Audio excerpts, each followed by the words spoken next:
Bom dia! Hoje a gente vai falar sobre a concentração e a desconcentração espacial da indústria no Brasil. A industrialização no Brasil foi tardia, incipiente. Começa com a substituição de importações, que está ligada à elite cafeeira, que importava bens de consumo da Europa e exportava café para a Europa. Mas com o período de instabilidade da Europa, no início do século XX, ocasionado pela Primeira Guerra, pela crise da Bolsa de Nova York e pela Segunda Guerra. Com isso, a Europa passou a produzir produtos relacionados à guerra. Aí a elite não tinha onde mais comprar os produtos de bens de consumo, e nem para onde exportar o café, mas tinham capital. Então decidiram comprar equipamentos da Europa, mas os equipamentos eram obsoletos.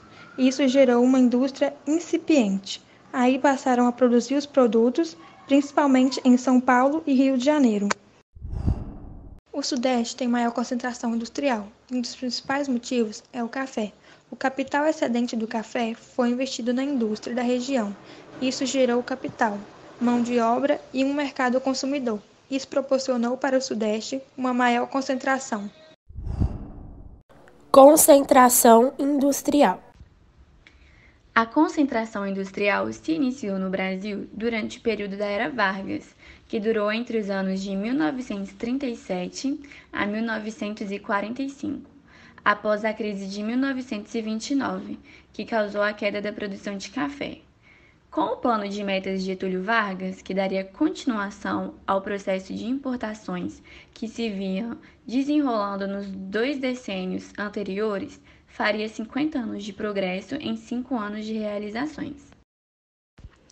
Com isto, a infraestrutura nacional em relação à influência da elite cafeeira no Sudeste, nos anos anteriores se limitava à região Sudeste, o que causou a concentração industrial, com grande influência da política chamada café com leite. O fato da capital do país ser o Rio de Janeiro, que está localizada na região Sudeste, favoreceu essa concentração, que trouxe vários trabalhadores de outras regiões em busca de empregos, o que aumentou a mão de obra.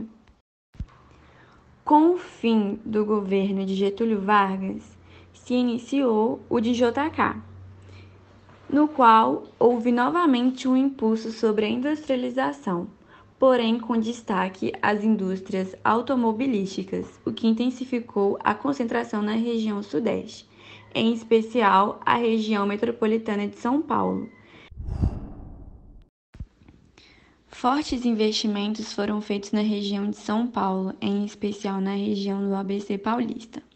Na década de 1970, a região metropolitana de São Paulo representava quase da metade do valor da produção industrial no país.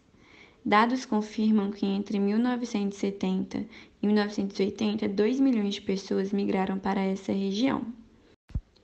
Como consequência dessa dinâmica, deu-se o que Milton Santos chama de macrocefalia, caracterizada pelo rápido e desordenado crescimento das cidades, gerando uma série de problemas socioespaciais.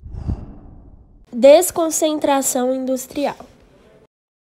A desconcentração é caracterizada pela saída de indústrias de uma região já industrializada para outras regiões menos industrializadas, ou o surgimento de indústrias nas regiões menos industrializadas. Esse processo começou com a atuação da Sudene, que começou a levar alguns incentivos para a região Nordeste, mas a desconcentração só foi intensificar em 1990. A Guerra dos Fiscais foi um movimento que ocorre entre os estados, entre os governos estaduais, onde os governos oferecem terrenos, constroem polos industriais com toda a estrutura que as empresas precisam, impostos muito baixos ou até mesmo inexistentes. Isso é excelente para as empresas.